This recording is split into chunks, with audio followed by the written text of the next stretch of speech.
everyone, this is Chris and Sandy here with the Metro Buzz. We bring leaders of Middle Tennessee on to try to talk about the inspiring things that they're doing. And today we're excited that we have Andy Gillen coming on, who's from Caring Senior Service of Nashville. And we're excited to talk a little bit about what he does and what this bike ride that they're doing is all about, and just see where this goes. So Andy, welcome to the show. Welcome. Thank you. Thank you. How are you guys doing this morning? Doing great. Doing great. And yourself? Great. Good, good. So I always like to start all of my shows right now the same because one issue is really affected everybody almost equally. Mm-hmm. How has COVID affected y'all, and what are you kind of doing to kind of maneuver through this new era? Well, it's been interesting. You know, what we do is we do what's called personal assistance service. So we provide caregivers into seniors' homes to help them with their activities of daily living. And so that could be anything from laundry to med reminders to, to doing housekeeping, just taking them on errands, visiting with them and taking them to doctor's appointments, all those kind of things. And so what COVID has done is, we've done okay through COVID because most of our clients are in their home and they have very little exposure to a lot of people from the outside. So what we've done is we have screening that we've put into place, and we've provided them with all of the PPE they need. Obviously, we've had some challenges with some of the caregivers that aren't able to work in this environment. They might have some kind of a pre-existing condition that kind of exposes them or gives them a little higher option to do that. But we've been doing pretty good. I mean, we've been working through the whole thing, obviously. And taking care of, a lot of people. The only thing that, happened a little bit was, with everybody working from home, there were some family members that were able to actually do some of the caregiving that weren't able to do it before. Wow. But other than that, in a minimal way, we've really been able to hold our own. Part of the Jeff is on now, I see, but he, one of the things he'll talk about is just the whole idea of closing the gap in senior care. There are just a lot of gaps. And, one specifically is the, finding and holding on to qualified caregivers. And, and right now, that's just it's always been a challenge. There's definitely a shortage of caregivers in this country. And, COVID has definitely multiplied that problem, with basically a lot of those individuals no longer able to work in this situation. And so, it's really made it a challenge in that way. But, other than that, I think, we're just doing the best we can. We're interviewing and we're hiring on a daily basis, and we're still taking clients, like I said, we really only handled a couple of people that had COVID, but we did, provide caregivers that were willing to go in and help, and just gave them all the PPE they needed. Oh, wow. Wow. That is really awesome. So Jeff, expand on this closing the gap mission. Yes.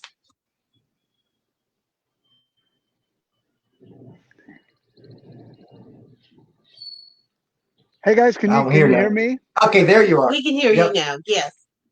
Yeah, I'm sorry. I'm trying to get to an area where I've got connection. I'm out on the road. I'm on the Natchez Trace Parkway in Mississippi right now. So I've been trying to find good connection. It's been tough. I was riding a little bit trying to see if my signal got stronger. So hopefully I'm in a spot in a clear area. So hopefully we'll be able to talk a little bit. But I think you're asking about closing the gap and expanding on that.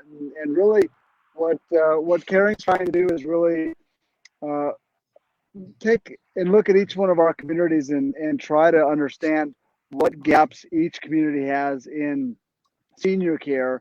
And it's going to be different in different communities. But as Andy was saying, I think I heard him talking about caregiver shortages. We continue to have caregiver shortage in America. There's shortage of technology. There's not enough technology that's devoted to helping a senior remain at home and independent in their own house. And there's really not enough business owners involved in senior care. We to care for the aging Americans that are the numbers just grow and grow and grow. We're going to need so much more than we have today in every one of those areas. And I'm hoping that my journey is going to inspire people and really to launch this movement that's a multi-year movement for us to really get people to recognize that there are gaps in every community, but really coming Wow. together and identifying those gaps, looking for solutions, and then figuring out ways that they can implement a solution together for those gaps. Now I hear that. Now tell us about your bike ride up. Did I read right? 9,000 miles. Yeah, today I think I'm going to be 1,200 miles into a 9,000-mile Oh, wow. journey.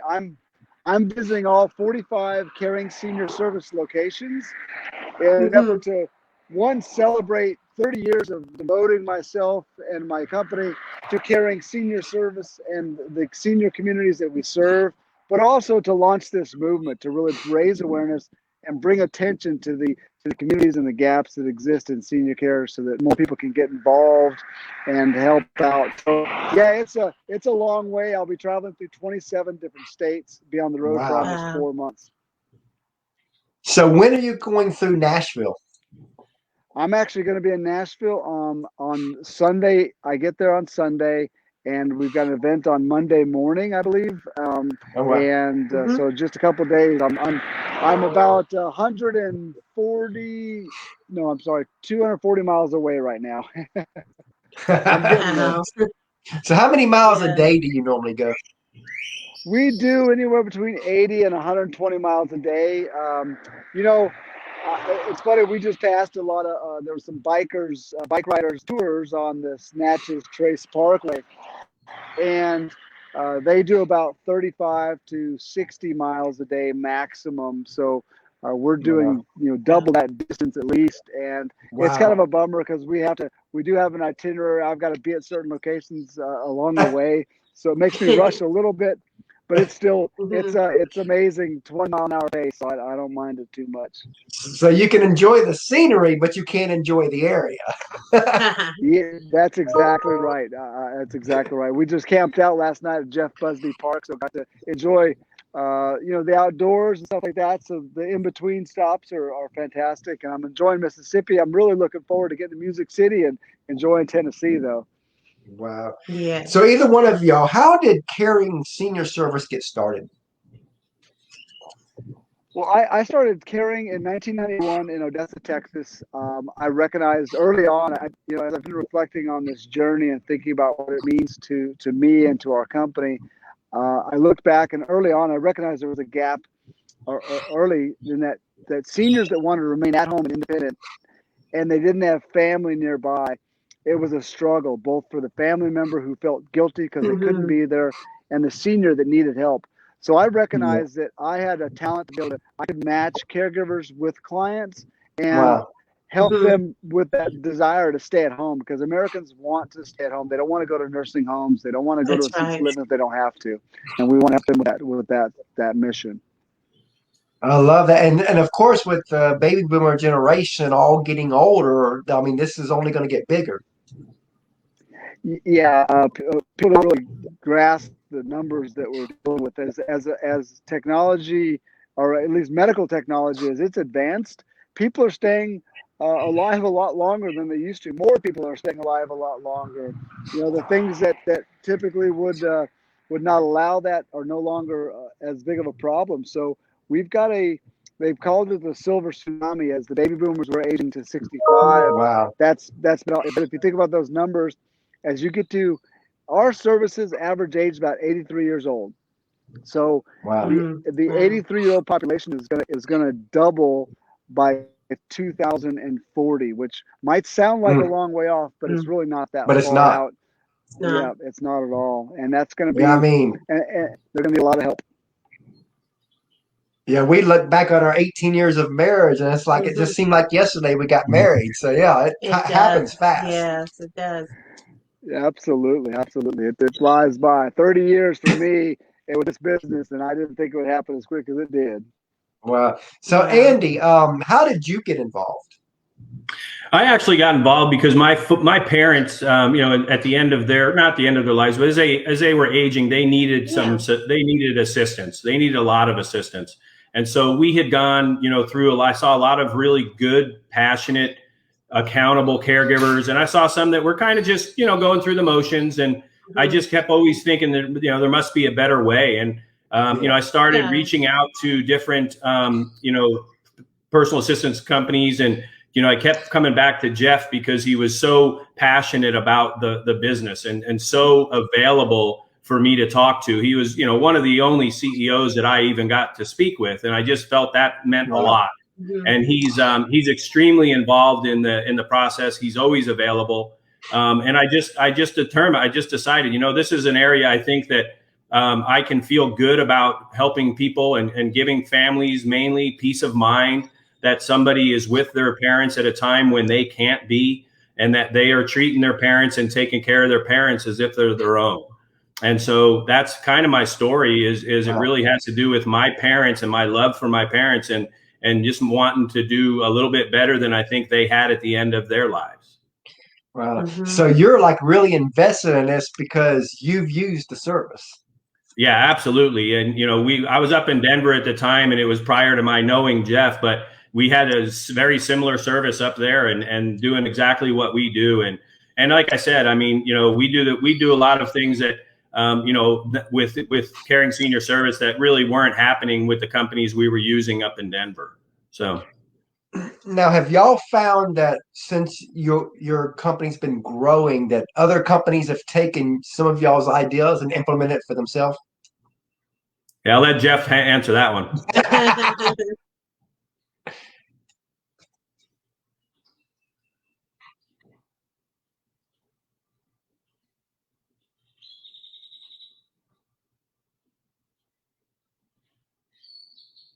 We can't hear you.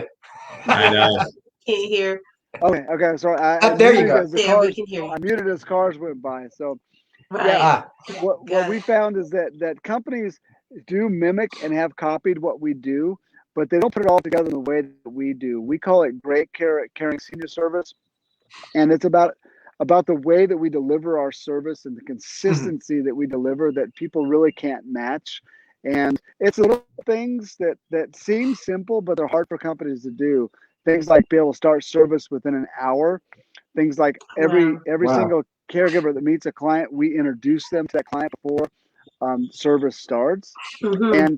And our supervisory schedule, because this kind of service is delivered, the caregivers in the home, typically unsupervised during most of our time, but we make routine visits to the clients' homes to make sure that everything is being done properly and they're being cared for in the way that they expect and that they meet our standards. I definitely love that. So when did all this start, the branch in Nashville get started? You know, our Nashville location, I believe, opened around 2010, I believe, is when we started there. And forgive me for not having that exact date. I don't have that one on me. Now, is there a big elderly population in Nashville? Because of course, you got 1.8 million people in Nashville. Yes, that's a lot of people. Is a lot younger, a lot older. I mean, what is the demographics? It's right. It's right in there, Jeff. I can answer this one real quick. I mean, yes, we're right in there where Jeff was saying. There's a large population of individuals in Nashville and the surrounding area that are in our target. That anywhere from that 75 to 90 years are really end of life. And so there's a good population. There are we service everything in what we call Middle Tennessee. So if we can get caregivers, we'll cover those shifts. And so the majority of our business is really probably within a 20-30 mile radius of downtown probably, but we obviously go out. We have Murfreesboro and Franklin, Brentwood. We have a lot of different areas that we have caregivers in, and as long as we can provide the caregivers, we'll go ahead and help that client. What are some of and either one can answer this, what are some of the questions that when someone comes to y'all that they usually have? Go ahead, Jeff. And I'll let you take that one. Okay. Yeah. So basically what they're looking for, to be honest with you, is they want to know that the caregivers are coming into their home have been checked, that we've done, background checks. And, we have state regulations with our licensing agreement, but we go a step beyond and do a national background check in addition to those individual registry checks that Tennessee requires. And that's not a common thing. And so it's very much of a safe thing. You want to make sure that those caregivers that are coming into the house have been, vetted thoroughly and trained and, communicated with. They also want to know how they're going to be communicated with. And so we have a electronic verification system for the visit. So every client has a tablet in their home that the families can access to see exactly who the caregiver is there, when they're there, what they're doing, if they're doing all the things they want to do. It's also how they check in and check out and complete the different tasks associated with their plan of care. And so those are the main things. I mean, it's all about safety. Yeah. It's all about comfort and giving that family peace of mind. Yeah, because that's so important, with an aging population, and we got aging parents ourselves. We do. You want the best for the parents and all that. And like you said, you hear all these horror stories with nursing homes and all that. So it makes you feel good that, okay, y'all go above and beyond what's the call of duty. Right. Yeah. Yeah. I mean, we do everything we can to make sure that those families and those clients are taken care of. And we're available, like Jeff said, within an hour and 24/7. We have clients that, range anywhere from 4 to 8 hours a day up to 24/7. And so, we're with those folks a lot. In many cases, we're with them a lot more than the families with them. Wow. So, and this question's for both of y'all. So either one can answer first. But what drives y'all personally to do this? Go ahead, Jeff. Yeah, wait for a couple cars to pass there. For me, it's one of my kind of life guiding principles is there's always going to be change, and embracing that change and improving with that change. For me, it's the desire to improve things that keeps me motivated, and to keep sometimes it's making our company better, but that goes into every level of what I do. It's helping make the lives of our clients better. When I started the business, I was only 20 years old when I started my business, and I didn't have Andy's experience at the time of like having a family member involved, and as a 20-year-old guy, taking care of seniors was probably the last thing from what I thought I would be doing. I was actually involved in technology. At least I wanted to have a degree in computer science, what I was going for.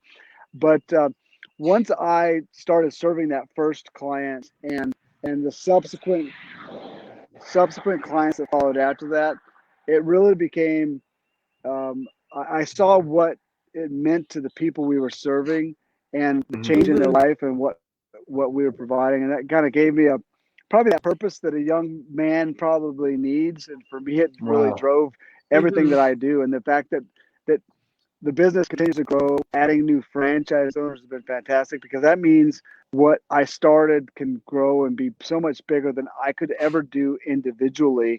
And it's just we know every single day when we go to sleep, we've helped thousands of families that day. And there's just no better feeling than that to me that someone could have. And that's so the desire to keep that happening and to be improving and changing in a positive way is what's really, really drives me. Awesome. Yeah. Your turn, Andy. Yeah, I think, I kind of have to go back to my folks. They were my mentors. I feel blessed to have two parents as faithful and good at parenting as they were. But, one of the things that drives me in this is that I think people don't realize as they're aging that when they start giving things up, their quality of life is decreasing. And that means I experienced that with my mother. My mom, she basically, I was over there, after about a week, and I said, well, why aren't you going? She used to go to church every morning. And she said, well, I bumped someone in the parking lot about a week and a half ago, so I'm not going anymore. And I'm like, well, Mom, that's not good. And the same thing happens with people that if they slip or fall, they stop doing those things that led to them slipping and falling. And over time, their quality of life decreases so much that they're rarely doing much at all. And so what we can do with caregivers is provide them the assistance so that they can continue to do those things and continue to have a higher quality of life. I love that. Love So, that. Jeff, tell us, you said you got started at 20 years old. Being that it's senior care, um, were you taken seriously back then, and how was that? Yeah, that's a funny you mention it because and now that I just turned 50 in December, so I look back at what had to happen when I was 20 to be taken serious. I had to wear a shirt and tie, and I was actually still attending college at the time, and I had beeper back and so and I would be basically on call while I was in college, while I was in class, and at times I would get a call and have to leave. So I would Oh, always make wow. sure I dressed very, very well, so I looked professional, because I knew that families would look at a 20-year-old and say, "This guy can't take care of my mom. He's only 20." But I made sure that I was professional, and I carried that on through my entire career. You know, it was I finally, only about 10 years ago, did I start accepting that I could wear a polo to shirt. Before that, it was shirt and tie and suit most of the times. Um, and as the general workforce has gone to business casual, it took me a long time to get there because I was so used to having to prove myself to people Wow. an early age. So that was always a challenge. It's funny you bring that up. I hadn't thought about it in a while. But that's good that you ain't thought about that in a while. But but when you said 20, I was like, well, that's you don't think 20 and senior citizen, so I was like, oh, Yeah. I'd love to talk about that a little bit. So Mhm. really great story. Love that. So let's say that there's some other business people, and this question could be for both of y'all. So whoever wants to answer first. But as people are getting started in business, and I'm not talking about senior care, but just business in Yeah, general, any business. what advice would you give someone who's either just getting started or thinking about getting started on growing a business? I would say surround yourself or get in contact with existing business owners, and it doesn't matter what type of business owner, and really talk to them about what their challenges are, struggles are. Don't necessarily seek exactly how to solve a problem, but understand the problems that they have, and then be thinking about how you can solve those problems. And that would include that growth aspect. What did they what did they struggle with to grow their business? So find successful people have had successful business, not just any business owner, because there are lots of business owners that struggle every day and never get to where they want to get to. But the ones that have figured out, those are the ones you want to have as mentors. And having mentors is important. And that's part of why we created the franchise system, because I spent my first 10 years without that kind of advice, having to Wow. figure everything out myself. But once we started with the franchise, it was great because so many of us are doing the exact same thing. We're having the same type of struggles, and everybody has a different solution, but not every solution is the best solution. But if you go through enough, you find the right solution that fits most scenarios. So I would say, interviewing successful business owners and understanding what challenges they faced and maybe how they overcame those is what I would advise somebody starting a new business. Yeah, and I would second that. I think the research, and not just in the book, but get out and actually meet with individuals, find out in the same industry, other industries, find out what their initial goals were, what were their motivations, what were their expectations. Have you met those expectations? What were the hurdles that you had when you didn't anticipate? How did you get through those hurdles? Have you gotten to a point where you wanted to make a decision? Geez, did I do the right thing? Ask a lot of very involved questions and detailed questions so that you get that feedback, because any good entrepreneur is going to be more than happy to share that information with you. If I was to get a call, or Jeff got a call from somebody that was looking to get into the business, I'd spend as much time as they wanted on the phone explaining to them and answering their questions. So more about just finding those people that you see that are successful, but also find some people that have really struggled. And find out, well, what were they doing wrong? What was the person that's successful have different than the person that was struggling? And then who they were, how, like Jeff was saying, how did they choose their mentors, and how did they access those mentors on an ongoing basis? It's not good enough just to have it the first time. you got to continue that process and have some level of networking involvement with that group of people. Now, Jeff, a lot of people, they think business owners make all this money, they're rich and all that. So people got a lot of misconception. They think that, oh, it comes easy. And I always kind of want to talk about the side that people don't really talk about. When you got started, outside of your age, you already know that was your probably starting struggle. What were some struggles that you had to get through as a brand new business owner to get to where you are today? Yeah, you can imagine as a 20-year-old, what you look back at your own life and what you were doing maybe at 20, 21, 22, 23. Many people are in college. Many people are having a good time. Many people are just starting careers. And some people are super focused and try to accomplish what they want. Some people kind of let it come as it comes. But my struggle was not having a real good personal life, as far as not having the time to do a lot of things. Because I started a business that was a 24/7 business. We've got shifts that start all hours of the day and night, and any given time something could happen, and I'd have to be called in to kind of help out, either find another caregiver or go deliver service myself. And dating was really hard for me early on.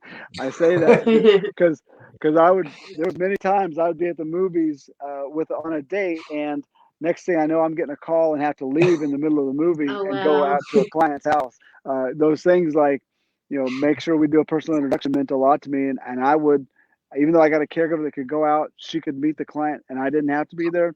I stuck to what I said I was going to do, and I would always meet that caregiver there. So those things were a challenge and a struggle. And that's something that people, not every business like that. If you get to close at 5 o'clock, that's fantastic. But your any business you own, it's you can become profitable and you can become wealthy, but not without putting in the hours, and 80-hour plus weeks, many weeks in a row. The first year of any business is that critical time, but the first 5 years really, a lot of people look at the first year and think, oh, if you make it past that, no problem. And it's really 5 years.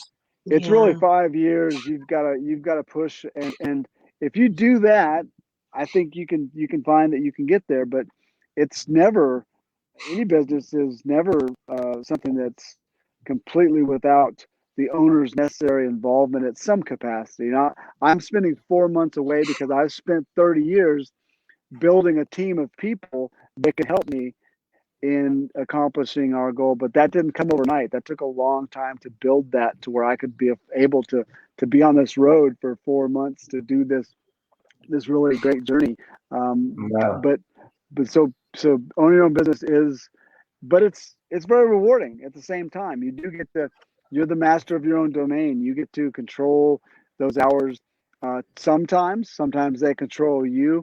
At the end of the day, it's still your decisions that you get to make, and you can choose to spend a lot of time devoted to your business and make it successful, or you can choose to spend time that is maybe in pursuit of other activities, and then your business probably won't be successful. Every business owner has to choose which path they take, and I don't think either is necessarily wrong. It's just each person makes their own decisions. I love that. Anything to add, Andy, to that? Yeah, I would only add I think sometimes what people are doing out there is they're finding somebody, they see someone who's been very successful at some type of a job or some type of a business, and they see it after that 5 years, and they see the person maybe to them looks like they might be on cruise control, but they're not. And you need to understand that you cannot just buy a paycheck. You've got to earn that paycheck. And that's a big lesson for early entrepreneurs to learn, is that it's not easy. I don't care what business you're in. You've got to make money to pay the bills. And that requires a lot of dedication, a lot of hard work, and a lot of commitment.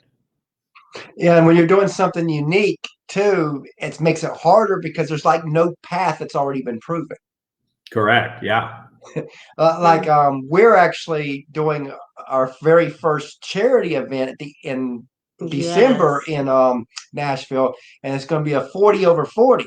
Well, as y'all know, there's 40 under 40 things, 30 under 30 A things, lot of but that. nobody hits our I generation. know.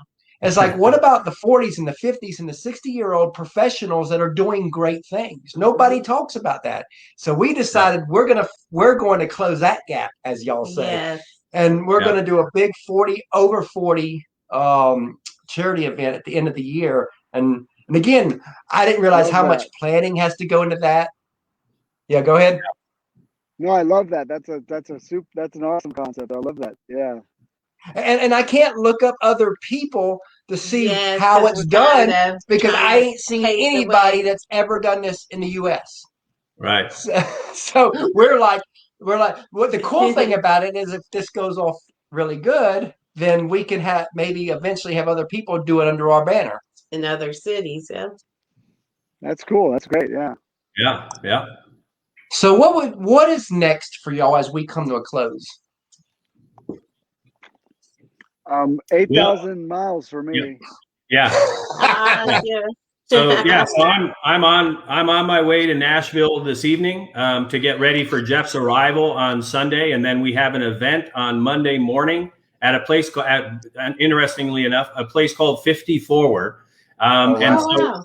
yeah, and so it is basically, you know, it's a senior center, like a rec center, a place for seniors to start and do, you know, come in and get some support, but also, you know, be with people in their own age group and that sort of thing. And so all the way up to the, you know, folks that we work with. And so we're going to be there on Monday morning. Jeff does a kind of a send-off tour. He'll be talking to some news outlets and some different people. We have more of like a little health fair. There'll be some home health companies there and some hospice companies there, rehabs, and then us and some other organizations. And so it's just a lot of fun to see Jeff doing this thing, this 4-month, 9,000-mile trek. Wow. And you know, the thing that he's kind of modest about, he doesn't have a support team following him. He's on his own.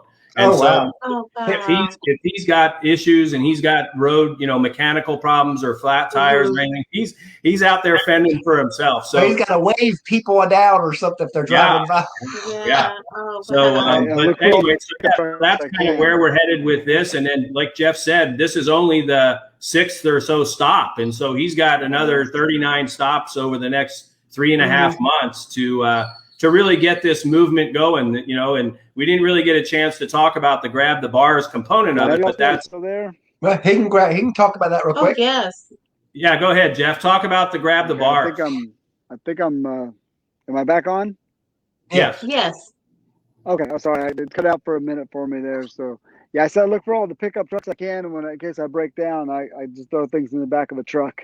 But one thing I hope one thing really want to make sure we touch on is we are raising money for grab bars on this journey. I'm trying to raise $100,000 during this 4 months so we can install grab bars into seniors' homes. That's this initial ride and launch we're focusing on that. We've got our partners at VGM Live at Home and Eva Care that are helping us to achieve this by bringing the cost down. So for every $250 we raise, we're able to put 2 grab bars in the senior's home because, as I mentioned, falls is the leading cause of injury-related death among seniors, and 80% of all falls happen in the bathroom. We felt that this was an easy way for people to get behind us and get involved in some way as we look to close those gaps, that helping us to prevent that falls in the home is a good way that people can help. And it's easy for them to participate and get involved. Just go to grabthebars.com. Wow. I love it. And that'll take them right to our website. They'll be able to see everything we're doing. And from there, they'll be able to either donate. They can see my ride. Like right now, if you go to the website, you can see where I'm at. I'm stopped here on the road, but you'll see how fast I'm traveling, where I'm going. So it's a real fun way for people to be involved with us. I love that. So Andy, as we close here, tell everybody how they can reach out to your company. Well, yeah, we're like I said, if they want to come out on Monday morning and to the event, that would be great. But we're caringseniorservice.com, and we're at the Nashville office there, and so they can always get a hold of us in Nashville. We'll be happy to come out and them and help to give them their options on the care they might need for their loved one. I love that. And we really enjoyed having y'all on the show. We look forward to this journey. So if you want to come back to tell us more as you do more miles and all that, we would love to have you back. Yeah, I'll check in. Maybe when I hit 2,000 or 3,000 miles, that'd be great. I'll be heading west before we know it. I got the East Coast up the East Coast, and I'll start heading back west. So yeah, that'd be fantastic. I love that. Sounds great. Sounds We good, look forward yeah. to that. And thank y'all for coming on the Thanks show. so much for We your time. appreciate it. And We y'all have a do. great day. Yeah. All right, you Thanks, too. y'all. Thanks again. We appreciate it. Thanks. Bye-bye. Bye-bye.